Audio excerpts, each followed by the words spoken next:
राजकारणात सगळेच दिवस सारखे नसतात याचाच दाहक अनुभव सध्या मनसे अध्यक्ष राज ठाकरे घेत आहेत। 2009च्या लोकसभा निवडणुकीत शिवसेनेची पिछेहाट झाल्यानंतर राज ठाकरेंनी छद्मीपणानं सुपरहिट डायलॉग ऐकवला होता। अमर अकबर एंथनी में डायलॉग है ना, उसने अपन को मारा लेकिन अपन ने उसको सिर्फ 2 मारा, लेकिन शॉलिट मारा की नहीं। त्यावेळी राज ठाकरे आणि मनसेची हवा होती।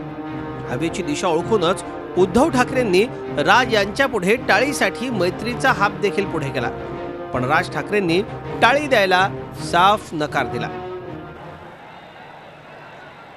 टाळी वाजवणार का? पण म्हणतात ना, मौका सभी को मिलता है। राज ठाकरेंचं इंजिन सध्या असं काही भरकटलंय की कोणत्या दिशेला जावं तेच कळत नाहीये। महापालिका निवडणुकीत राज ठाकरेंकडे ना मुद्दे आहेत ना नगरसेवक, त्यामुळेच शिवसेनेशी जुळवून घ्यायची वेळ मनसेवर आली आहे।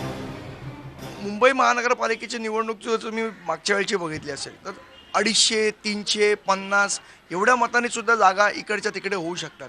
त्यामुळे सर्वसामान्य कार्यकर्त्यांची दोन्ही पक्षातल्या भावना आहे की भारतीय जनता पक्षाचा जर महापौर होऊ द्यायचा नसेल, त्यांचा जर रथ रोखायचा असेल तर या दोन पक्षांनी एकत्र आलं पाहिजे। शिवसेना मनसे युतीसाठी राज ठाकरेंनी स्वतः 6 वेळा उद्धवना फोन केल्याचं समजतंय, मात्र उद्धव ठाकरेंनी फोन उचललेच नाही। युतीचा प्रस्ताव घेऊन राज ठाकरेंचे दूत बाळा नांदगावकर थेट मातोश्रीवर पोहोचले, पण शिवसेनेकडून अपेक्षित प्रतिसाद मिळाला नाहीच। आता तर शिवसेना एकटीच आणि पूर्ण ताकदीनं लढणार असल्याचं सांगत उद्धव ठाकरेंनी या चर्चांनाच पूर्णविराम दिलाय।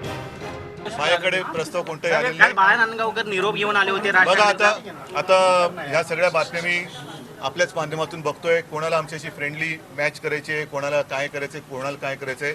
आम्ही मात्र पूर्ण ताकदीनिशी आता मैदानात उतरलेलो आहोत आणि संपूर्ण महाराष्ट्र भगवा केल्याशिवाय आम्ही राहणार। एकेकाळी फॉर्मात असलेली मनसे सध्या राजकारणातला बॅड पॅच अनुभवते। शिवसेनेतून फुटून बाहेर पडलेल्या राज ठाकरेंना आपला पक्ष टिकवण्यासाठी शिवसेनेपुढंच हात पसरायची वेळ आली आहे। आता शिवसेनेनं युतीचा प्रस्ताव फेटाळल्यानं मनसेचं इंजिन कोणत्या दिशेनं जाणार याकडे सगळ्यांचंच लक्ष लागलंय। Bureau report, Zee media.